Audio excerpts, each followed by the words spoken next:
transformation to electrification and, and to some degree, automation and automation in factories is one of the most monumental changes in the auto industry that's happened in almost 100 years. I mean, it's a huge deal.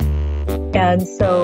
Welcome to Canusa Street, a podcast at the intersection of the issues and policies between Canada and the United States.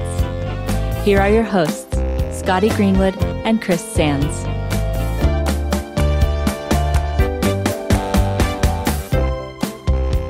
Welcome back to Canusa Street, everybody. I am Scotty Greenwood with the Canadian American Business Council, and I'm joined by the best podcast co-host ever, the Honorable Chris Sands from the Woodrow Wilson Center. Hey, Chris. I'm not that honorable, but great to see you, Scotty.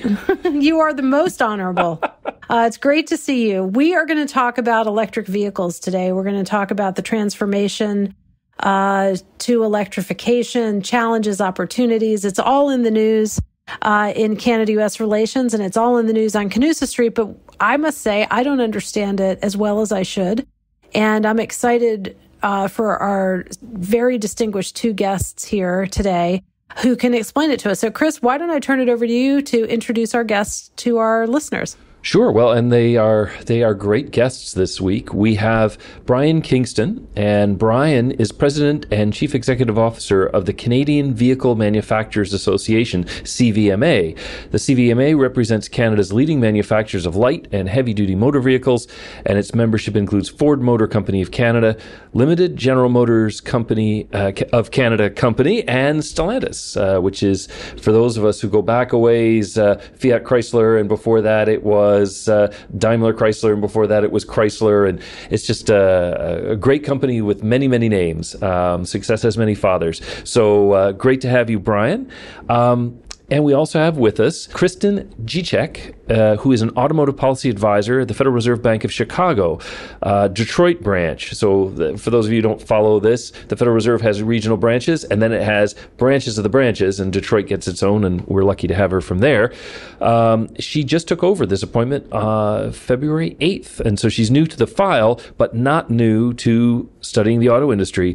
Prior to joining the Chicago Fed, Ms. Dziczek was Senior Vice President of Research at the Center for Automotive Research in Ann Arbor, one of the best automotive think tanks around, in my view. And they As a biased Michigander. Well, yes, but there are a lot of people who talk about cars, and there's some people who talk about cars in a cool way. But in terms of economics and public policy, Center for Automotive Research is tops in my book, and we're just glad that you're here to tell us all about it, Kristin. So thank you very much for coming, and over to you, Scotty, to start us off. Thanks, Chris, and thanks to both of our guests. And Kristin, let's start with you because you're with the Fed. You may have a few important disclaimers to go ahead and get out of the way at the top, and we love our friends at the bank. So why don't we let you do your benediction or whatever you need to do at the top, and then we'll jump into our topic. And welcome. Well, thank you so much for having me. And it's, a really important topic. I'm really excited to have this conversation. But yes, I do have to give a little bit of a disclaimer at the top that, my opinions here are those of myself. I don't speak for the Federal Reserve, any of the Federal Reserve Board of Governors. And, that's, you're going to hear my opinions only. So sounds good. And we love your opinions, actually. And just for our listeners, as we were in the warm-up to this, when you're talking to somebody from the Federal Reserve, one of the other watchwords you have is they have blackout periods. So it's like if you're a public company director and you are trading stock, you have blackout periods. So do bankers. So, Chris, maybe this will be a market-moving conversation. I don't know, but we're not going to violate anybody's blackouts, and we're just going to take Kristin's personal views and not going to attribute anything to the Federal Reserve.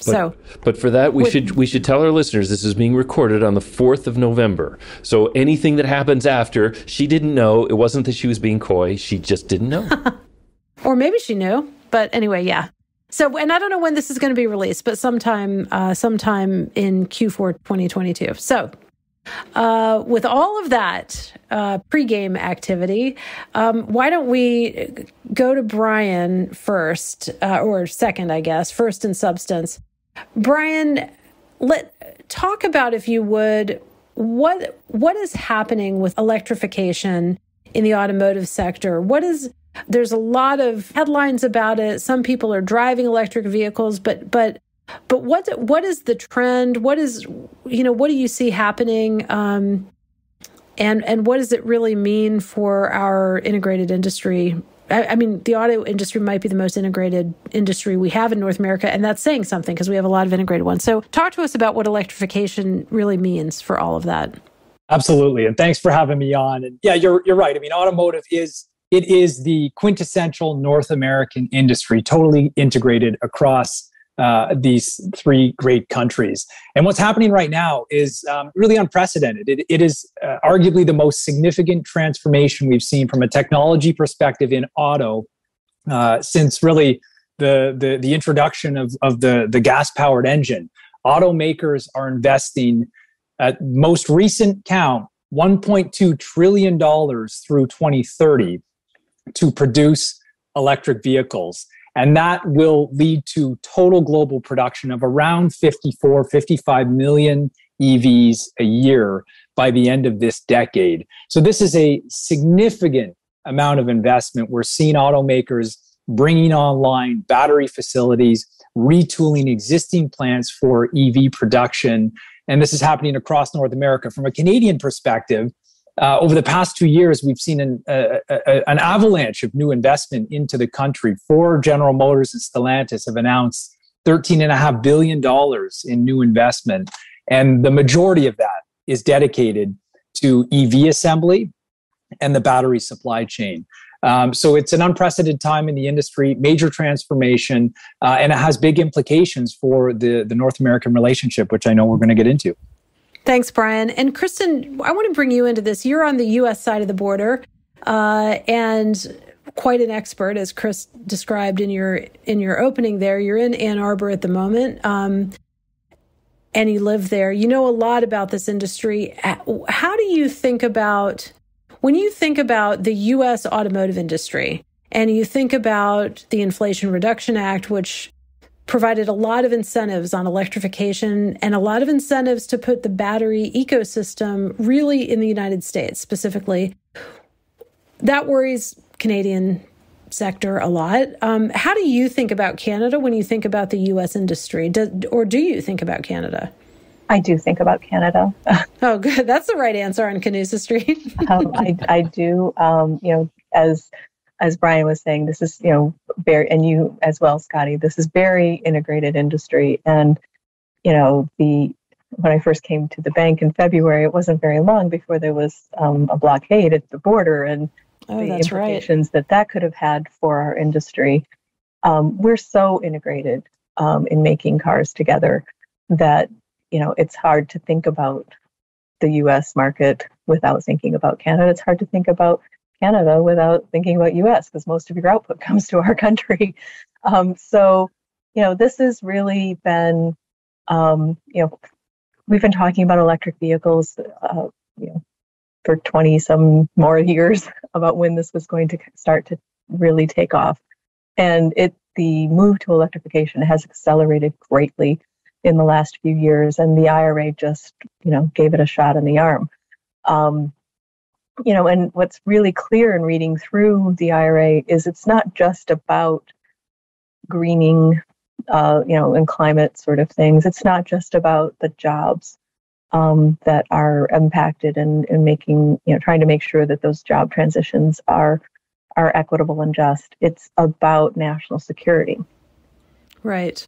Yeah. And, that comes down in so many ways in this, on the batteries, on the minerals, even on semiconductors, and some of the actions that have taken place there, which are also critical to making electric vehicles. So, what we're really seeing is a coming together of these, climate goals, good job goals, and national security goals. And that could have the opportunity to unite some disparate political factions that are more concerned about the national security goals and with the folks who are more concerned about the climate goals.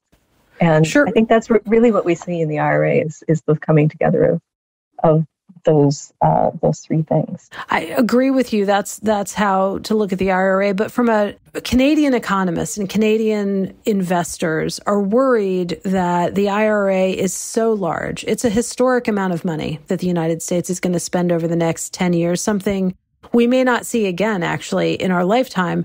And Canadian watchers, and Chris and I are here in Washington, D.C., so, I'm not trying to speak for Canadians, but when they speak for themselves, they worry that there's no way to keep up with the kind of investment that the U.S. government is willing to make in its own industry, and that every new battery manufacturer, unless they do something really extraordinary, is going to end up in the United States. And by the way, that's why it was designed. So are they worrying needlessly, or is that something you think is legitimate again, I know you're in the United States, but thinking about them? The Canadians are not alone there either. I mean, I had heard, that there were, that Korea was very upset. There are Europeans who were very upset.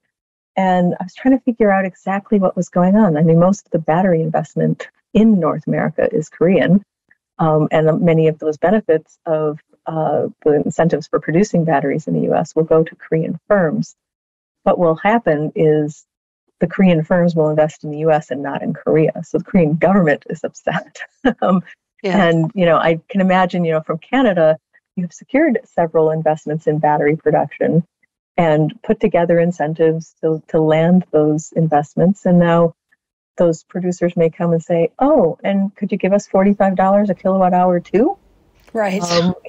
Exactly. Yeah. But I mean, Canada has a critical role, not just in the production of vehicles, but in, the critical mineral supply chain. And this is underdeveloped in North America, to say the least. And not just in the mining extraction side of it, but the processing and refining. We're working on recycling. Recycling is probably farther along than processing and refining, but you can't move where nickel deposits are or where lithium deposits are. They are where they are. But to have partnerships with those countries that do have raw materials or have processing and refining investments is critical to the success of this battery production happening anyway. So, I mean, Canada should benefit from a large U.S. battery industry.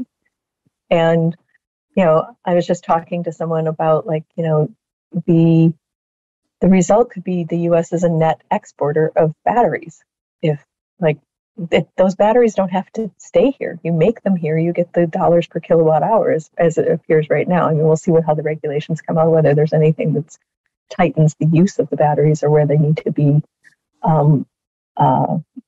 installed in the vehicle. But right now, this could be a really big industry, and Canada can be a big part of, there's cathode and anode material companies in Canada. There's certain raw material chain as integral feeders to that growing and burgeoning industry in the U.S. I don't envy anybody who's now got, who's done an incentive or who's looking at landing one of these investments, who now has to go up against that production credit. Because as it stands right now, I mean, we won't know until January probably exactly how that's going to work.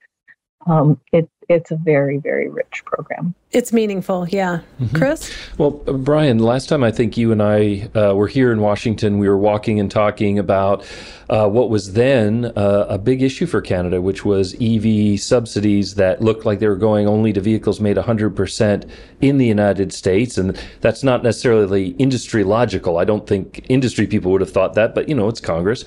And I always feel that there are certain things where it's serious because Congress gets smart about them. And by the time we saw the Inflation Reduction Act come in, this wasn't a USA only. There was really a recognition of the importance of the North American supply chain and Canada's role in it. Can you talk a little bit about what changed and where we are now in terms of Canada's access to the EV revolution thanks to the Inflation Reduction Act?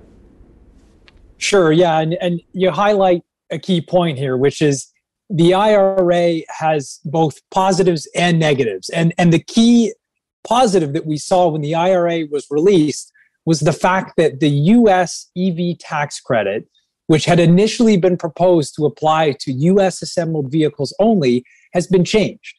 And so now Canadian assembled EVs will be eligible for this tax credit, which is hugely important because, as I outlined earlier, we have new investment in Canada to build and assemble EVs. And of course, the majority of what we build in Canada ends up in the US market. So that's very positive. And that is a significant development that's occurred.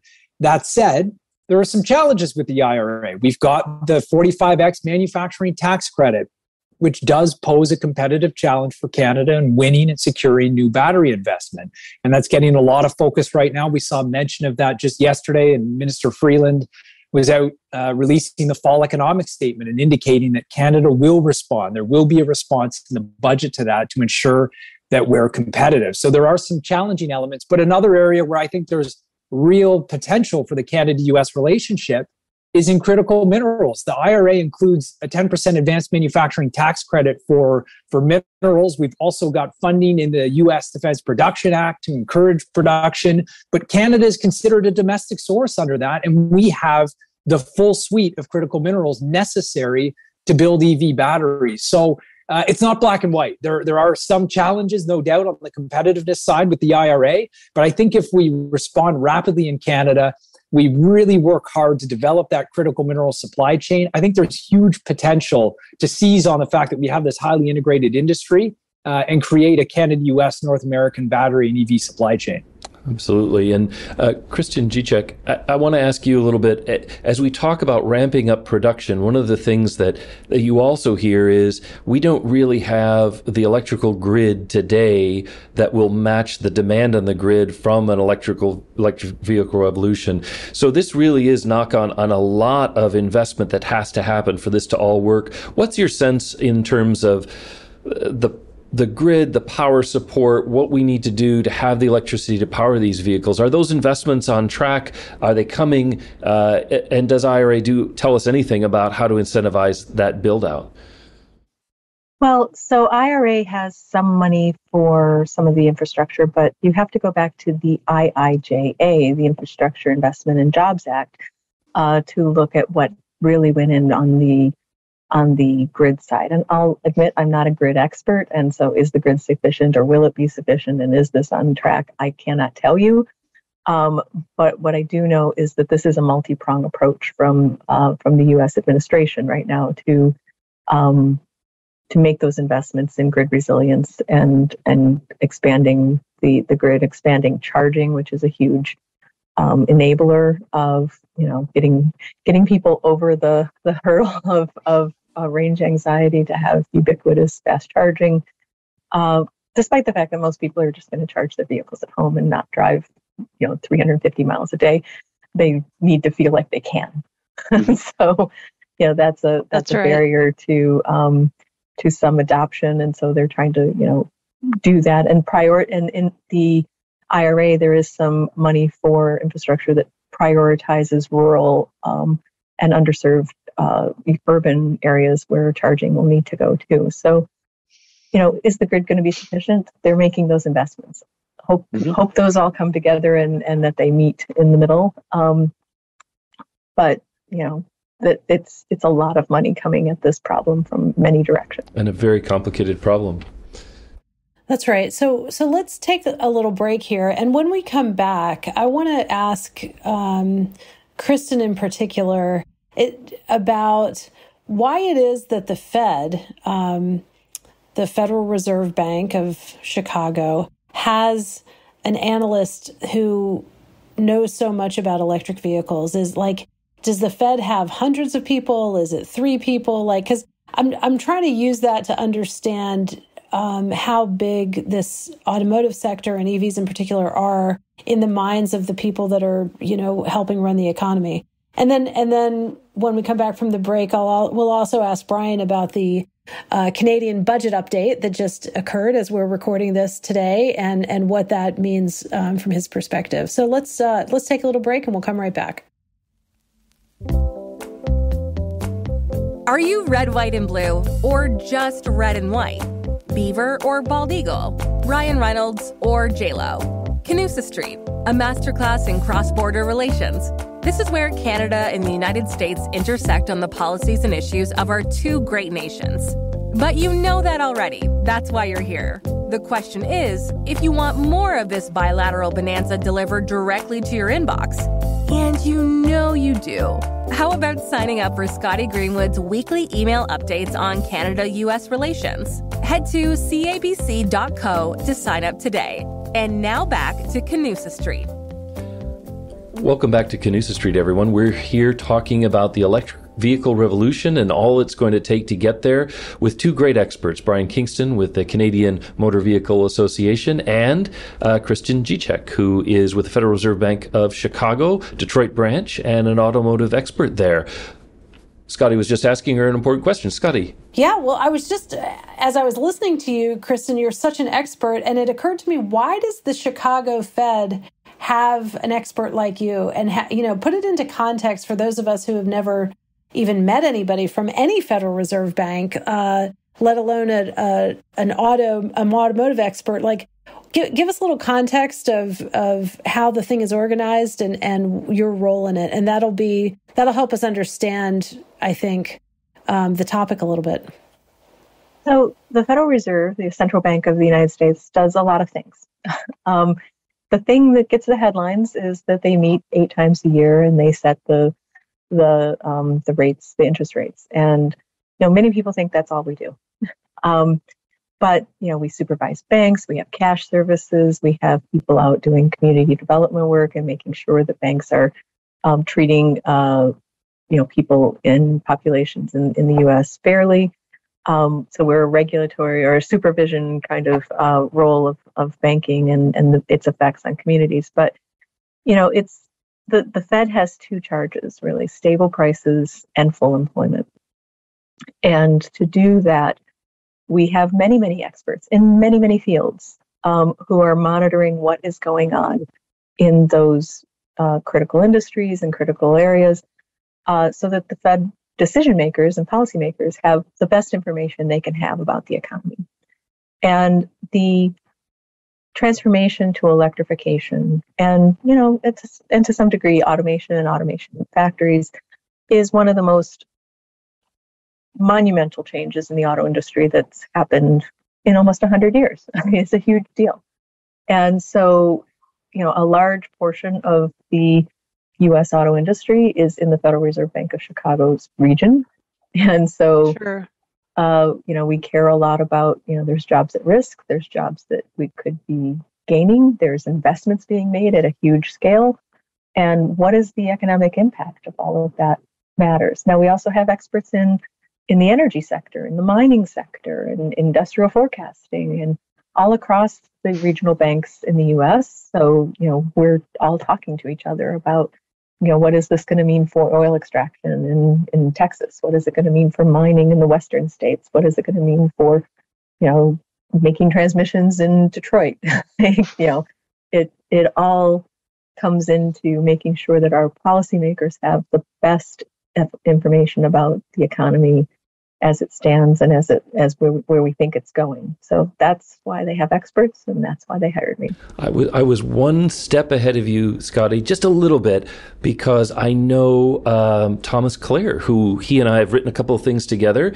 Fantastic economist, works in the auto industry. He's in Chicago, though, but he's based in Chicago. I think you're in Ann Arbor. But it's really amazing the amount of talent and skill that exists within the bank and its experts. So grateful for your time. Now, back to you, Scotty. I just wanted to get a plug in. Just saw Thomas yesterday, so I was in Chicago yesterty. So he and I work very closely together, as well as, there's folks who understand automotive finance and how that whole part, and insurance and other things that, all touch the auto industry in some way. So there's experts in everything. Definitely. Well, and Chris, you're going to have to explain who he is before I move over to my question for Brian. Who is he? Who's Thomas? Oh, Thomas is amazing. He many listeners will know. Okay, so some listeners will know. Nobody's going to know this, Chris, just you. He's the co-author of a great book, Who Really Made Your Car, with James Rubenstein, and he's done some really good work on how the geographic footprint of the industry has changed with the emergence of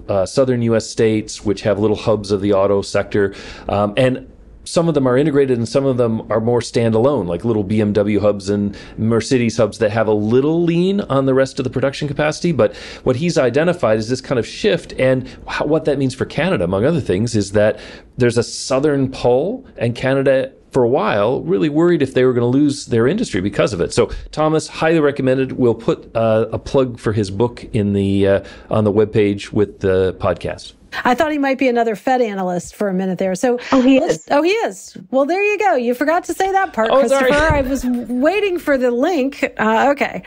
Now it all makes sense. Okay. Brian Kingston. Today, as we're recording this, Canada's Deputy Prime Minister, Minister of Finance, released what Canadians like to call a mini budget. What does it mean for your sector? What do you think about it? Give us a little bit of a picture behind the curtain up there. Sure, yeah. And this was a very highly anticipated fall economic statement or mini budget because of the Inflation Reduction Act. This is the moment that came out, and economists and industry associations and companies started to understand the implications of the IRA for Canada. There's been a lot of attention around how will Canada respond. And the fall economic statement was the first opportunity for Minister Freeland, the Deputy Prime Minister, to come out and provide some direction on what the government's going to do. So a couple of interesting things. I mean, first of all, auto was featured throughout, which is really interesting to see. And I think it just proves the point that we've been making around the scale of this transformation that's underway and the economic importance and potential of getting this transformation right. Auto is mentioned throughout this statement, including new investments that have been made into Canada. And there's a recognition of the fact that the Inflation Reduction Act is going to pose a challenge for industry and that Canada needs to respond. So that's all good. Where the challenge is the response isn't there yet. Effectively, what the federal government's done is kind of kicked it down the road to budget 2023. And there's a placeholder there saying, we recognize that there's a challenge here. We recognize the importance of the industry. We'll get back to you in the budget in the new year with details about how to respond. And so I think we're going to probably see a couple of things. First of all, there needs to be a response to keep up with the Americans on EV adoption. As Kristin outlined, huge investments now into charging infrastructure. You've got a tax incentive for home installation of infrastructure. You've got a used EV incentive. There's an incentive for commercial vehicles. You name it. A lot of money is being spent on the IRA in this transformation. And Canada just simply needs to keep pace with the Americans, given how integrated we are. And then we'll have to see some more action on critical minerals. We've got the potential. We've got the critical endowments. But we need to move from talking about it and looking at all the kind of dots on the map where we know we have these minerals to showing that we're ready to produce and have approval processes for mines that can move quickly while ensuring that we maintain all of our very strong environmental and consultation mechanisms. And then the last piece, of course, will be some sort of response to 45X, which is this battery manufacturing tax credit, which is really, really important and hugely valuable for companies that locate in the U.S. So response to come, basically, is what we saw in the fall economic statement. And we'll be working to make sure that there's a strong reply when Budget 2023 comes out. Well, thanks for that, Brian. And I want to pick up exactly where you left off, because what I was going to ask you is take us behind the scenes a little bit into a day in your life, because from the public point of view, I have to say, I think you're one of the most effective spokespeople for industry in North America. You're out there, you're talking, you're doing podcasts like this, you're on Twitter, you're very effective.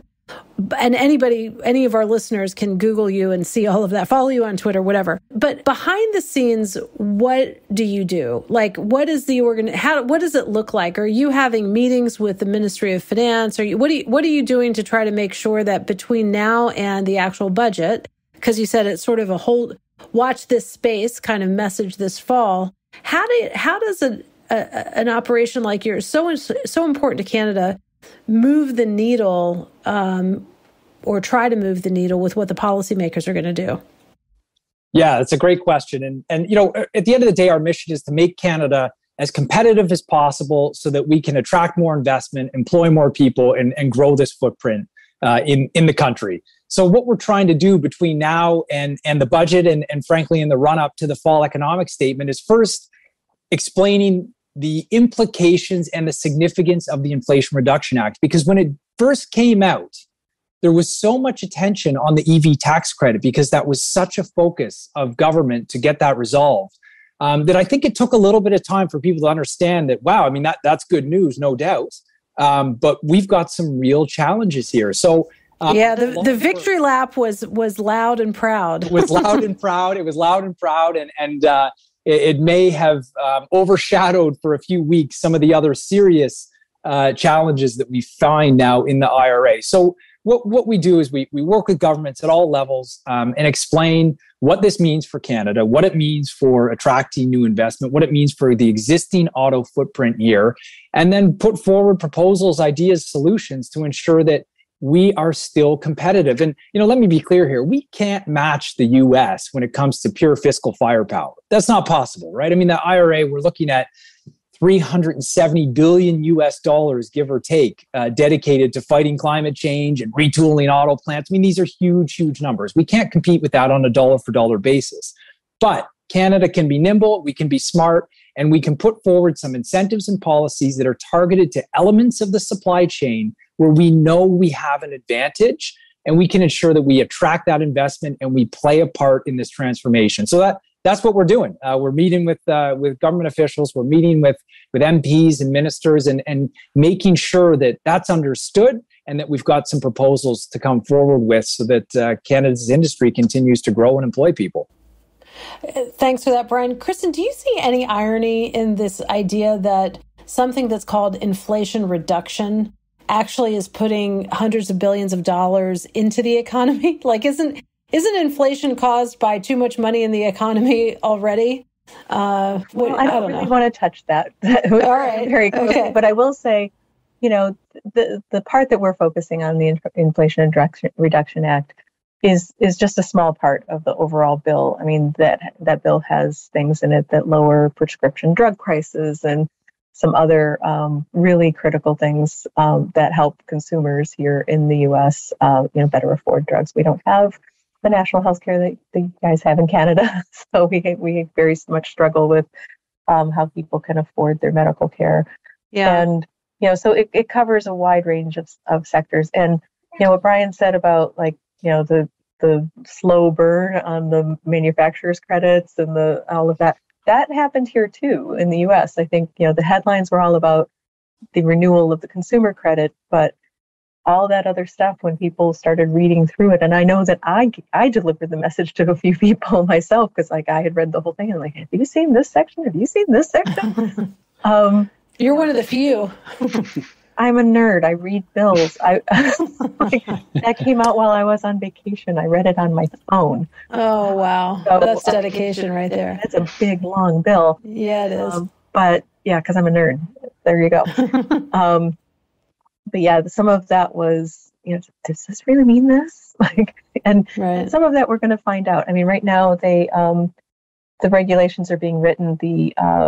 The comments were just submitted for this for the consumer credit, and now we're seeing comments starting to be filed on the commercial credit, and some other pieces of the regulatory puzzle that are coming together now. So, this is the roadmap, and how we actually get to these destinations is still being determined.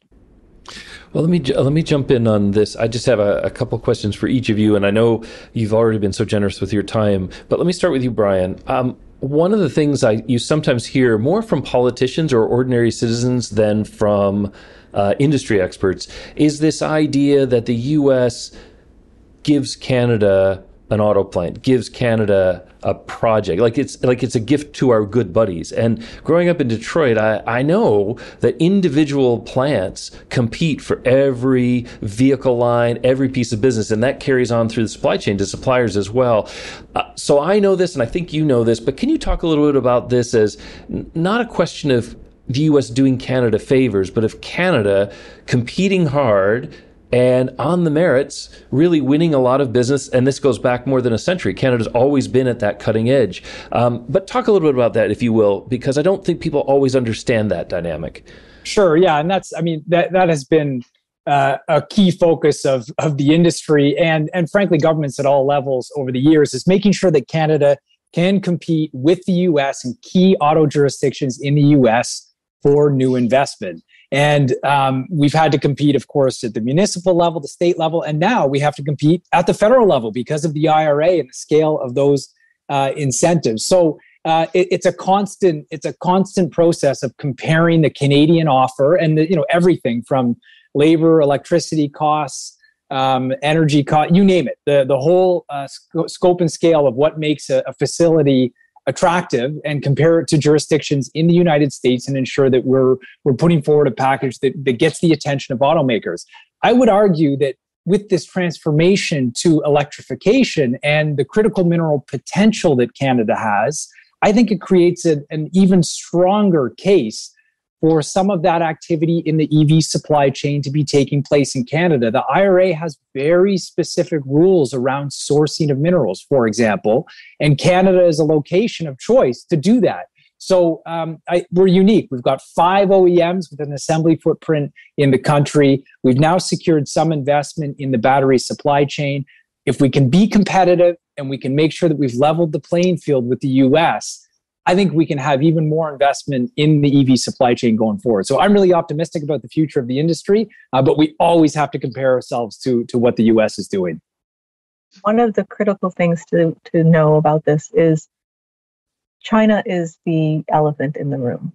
China has secured minerals and processing and refining on the battery supply chain many, many years ago and continuing to do that. And they are dominant producer of electric vehicle battery cells and processing and all that. And the IRA has in it an exclusion for particular countries that you have to wean off sources from particular countries, and China would be one of those. This is not going to happen overnight. I mean, China is dominant. 80% of battery cells come from China. And so if we're going to get off Chinese battery cells and off Chinese minerals, off processing, these new sources have to come online, and they have to come from allied and friendly free trade countries like Canada. So this is, you can't go cold turkey and not have another source. No.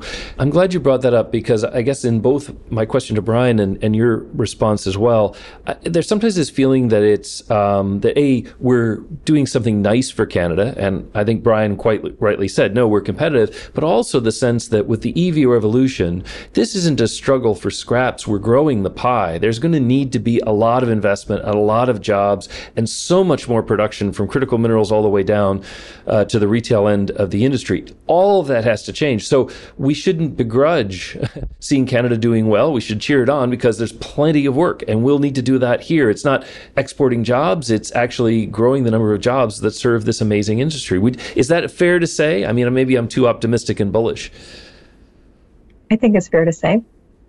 Okay. That good. I mean, we don't have some of the things you have.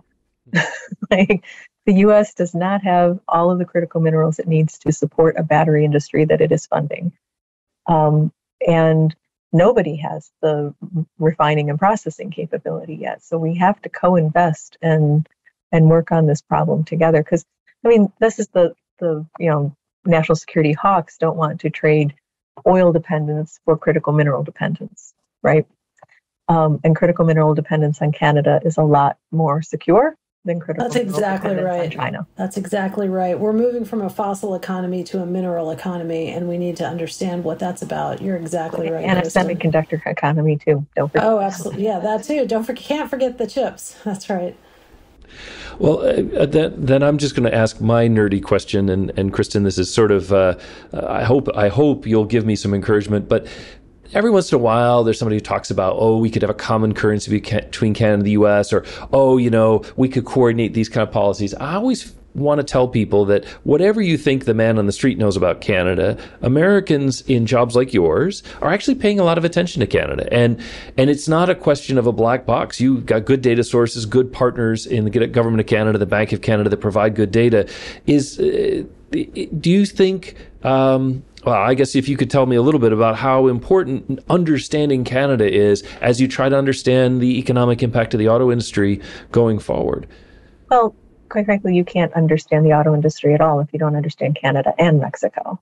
I mean, they're both very critical players, and we have a free trade agreement for a unified production base here in North America. So, unified currency, I was thinking, but your bills are so much prettier than ours. They are. And I have the little Northern Lights quarter, and your currency is much prettier than mine. And I won't comment any further on unified currency. But they are so nice. I think it's part of the industry. And, we saw that, when the COVID lockdowns happened, right? On both sides of the border, we needed to get to each other to do business and to get things rolling and to have coordinated reopening after COVID.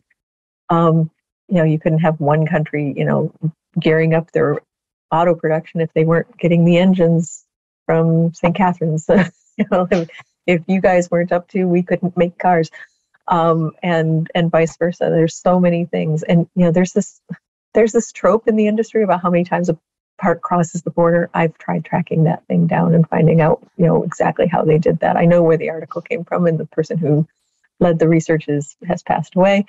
So there's nobody who actually knows where that came from, but it's true. I mean, you just have to watch the bridge and know that there's things going across multiple times. Processing steps are on both sides of the border, and, put a couple people on the Ambassador Bridge and we could shut down the industry like that.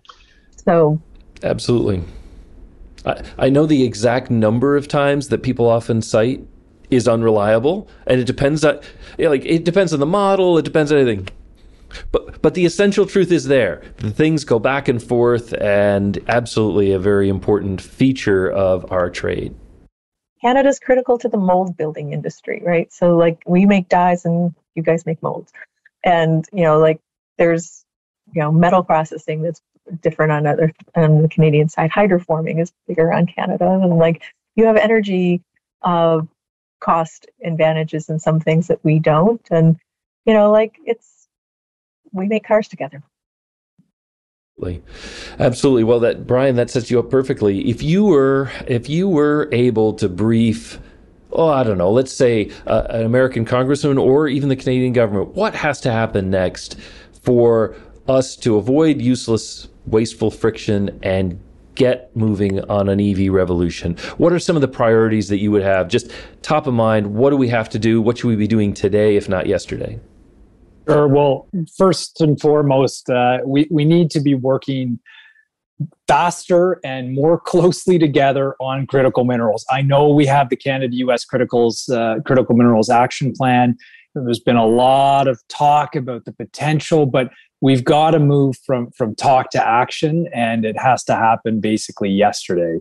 The other area where I'd like to see more cooperation, this is probably more to the Canadian government more so than the US, but on this whole piece around adoption, we're not going to hit our adoption targets. The US is targeting 50% sales by 2030. Canada is targeting 60%. We have to do this together because of the integrated nature of the industry. And so what does that mean? Well, that means we should be matching each other in terms of the incentives we're offering consumers. When it comes to charging infrastructure, we've got to keep pace. We can't have one jurisdiction building more and faster than another. So I think there's some areas for more cooperation as we move in this transition to electrification. And if we get it right, the economic opportunities are going to be phenomenal. Absolutely. Scotty. Well, I was just going to say amen, brother. And we're coming to the end of our time. So I want to give you each an opportunity to wrap up with whatever pro tips you have for people who are watching and paying attention to this electrification revolution that's occurring. What's your quick word of wisdom? And we'll start with you, Brian, and then we'll go to you, Kristin. The transition is here. It's happening in real time. You're going to see more and more EVs coming into the market at a pace that we've never seen before. So get ready for it. Start planning for it. Depending on if you work in government, if you're in the policy space, this is going to require a lot of coordination, everything from local utilities through to the mining industry, and of course, at the end of the supply chain, auto assembly. So it's happening now, but we've got to work together. We've got to coordinate. So it's exciting, but let's get to work. Thanks, Brian. Kristin, last word to you. Okay. Well, I think I'll come back to the two things that the Fed is watching. We're watching stable prices and full employment, right? And those two things are impacted in this electric vehicle transition. So right now, electric vehicles cost a whole heck of a lot more than an average vehicle, and average vehicles are up. So some of this cooperation that we're doing is aimed at getting these vehicles more affordable and more a wider adoption across the wide spectrum of vehicle drivers. Having infrastructure and all of that stuff makes them feel more confident in it, but we've got to watch what we're doing and move quickly to make sure that this is a widely adopted transformation. And I think secondly, we can't forget the quality of the jobs that are going to be in this new industry. So a lot of times we're looking at the jobs that are in engine and transmission, or fuel pumps and all kinds of exhaust systems and things that are at risk. They may have the skills, they may have all sorts of things that would make them very useful in battery or e-motor or e-transaxle production, but those things may be made by new companies or joint ventures or in a different state or in a different province. So we've got to keep an eye on the employment transitions that are happening here too. Because you've got like I said at the beginning, we've got these national security goals, we've got environmental goals, we've got energy goals. We've got to make sure that this doesn't grind people up in the gears as we make this big shift. I think that's a great place, a great piece of advice. And it just reminds me that when the NAFTA first came into effect, we maybe didn't pay enough attention to what economists call dislocations. And so I think both of you have given us a lot to think about today, and thinking about not only what's happening, but also the impact it could have on the economy and on people's jobs, both positive and potentially negative, is important so that we can hopefully minimize the negative, accentuate the positive, and eliminate the negative, as they say. So listen, thank you both for joining us. This has been really wonderful. Thank you. Thanks. Appreciate it. I have to have you come back on the street anytime, because this street is made for electric vehicles.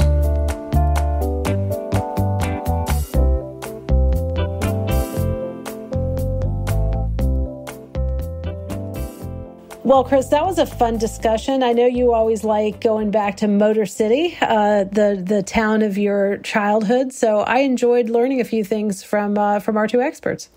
Yeah, I'm always in Motor City in my mind, so that was perfect. But it was also really neat to hear about, and maybe this is my particular nerdery, about how Canada and understanding Canada is useful and really essential to a lot of what people like Kristin do in the United States. So for a long time, we talked about Canadian studies as this sort of niche corner of academia where you studied Margaret Atwood novels and, discussed the cleverness of Sir John A. Macdonald. But increasingly, I think our lives on either side of Canusa Street, the Canadian side or the U.S. side, require a greater degree of mutual knowledge. And the experts are out there. There are people who are looking at the data who may not know all the details of Canada, the country, but they know about Canada. And there's a misnomer sometimes the Americans are not as aware of Canada or not as smart on Canada as they need to be. But I think the people who need to be are. And Kristin's a great example of that. Great example. And this is what I love about getting together on this podcast. I always learn something. So it's great to hear from Brian and how much work is ahead of the Canadian automotive industry to figure out how to hang on to its piece of the pie when the U.S. is investing so heavily in the energy transformation. I know Canada will play an important role, already is playing an important role, but it's important to have these conversations on Canusa Street so we can remind key players about how integrated we really are to each other. So I think it was good. I think it's good too, and really appreciated their reaffirmation. There's no charity in this business. Canada and the U.S. compete. We compete with each other, and we're better because of it. We work hard. There's a lot of pressure from the U.S. on Canada, Canada on the U.S. to keep pace with change and innovation, and we're better off for it. Well, we compete. Importantly, we also play by the same basic rule book. And when you think about critical minerals, which is important in this conversation, our global competitors play by a different set of rules, whether it's environmental rules or human rights rules. And so that's why government plays a role, because the market by itself can't compete with a giant state-owned enterprise with the largest economy in the world. So governments and private sectors need to get together to make sure that North America is the most competitive region in the world. And I'm glad we have these conversations. Me too. That's wonderful. And now I'm going to go cruising on Canusa Street, up and down. With the top down. Great way to spend the weekend. With the top down, yes. All right. See you next time, my friend. This podcast is brought to you by the Canadian American Business Council and the Wilson Center. If you like this episode, help others find our show and give us a rating on Apple Podcasts or Spotify.